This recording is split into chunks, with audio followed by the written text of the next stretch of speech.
Hello folks, I've got to the point in the draft of this book where my traitor is about to be revealed, and to be honest, the identity of this villain has ping-ponged back and forth in my head up to now, and it's only really today, when I've got to know who they are, that I've decided, yep, this is who it's going to be. I'm glad to say I was surprised by the choice, and that hopefully will translate into a nice surprise for the reader too. Of course, this means that for the next draft I'll have to go back and make sure it all makes sense and ensure that I leave just enough clues for the reader to allow them to add 2 plus 2, slap themselves on the forehead and realise that the answer was in front of them all along. Because that's what you want from your readers. You want them involuntarily slapping themselves. It's what all great writers aspire to.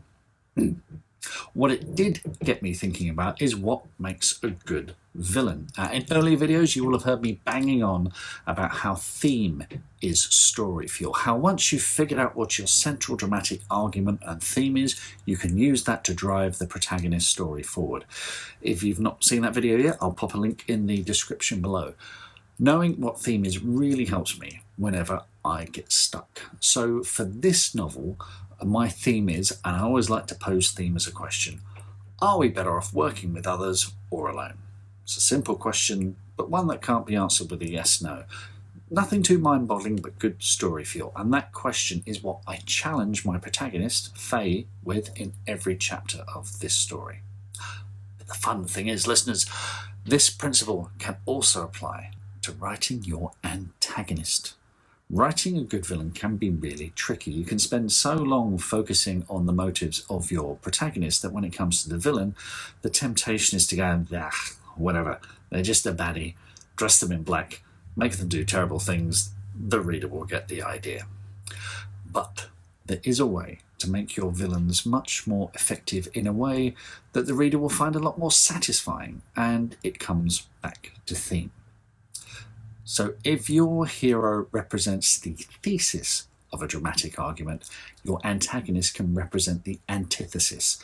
In other words, your villain can be motivated by the opposite of your hero's position on a theme. So if I think of an example in the case of my book, for example, if Faye thinks she can achieve her goals by working with others, the antagonist might do better by working alone. You know, they might have had a terrible experience working in a team and have struck out solo to get revenge.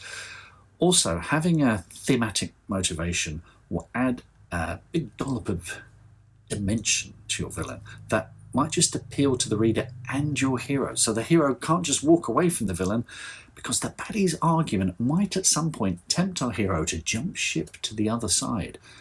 The theme is a connection between the two of them that will make for compelling reading. So they might be a mirror of our hero and share many of their values. You see this in a lot of romances. So Elizabeth Bennet, Mr. Darcy in Pride and Prejudice, for example. The villain could be a dark shadow. Darth Vader is exactly what Luke Skywalker might become if he gives in to his anger. Or they might even be their own worst enemy. Think of George Bailey in It's a Wonderful Life. There's countless ways of playing with this, but whatever direction you choose to go in, if you try and make your hero and villain connect thematically, it will be a much more satisfying experience for you and the reader. Of course, this is all much easier said than done, and I now need to figure out how to make this work in my book. Wish me luck. Any questions on this? Is there anything you'd like me to cover in future videos? Drop me a line or leave a comment below. Until next time, happy writing.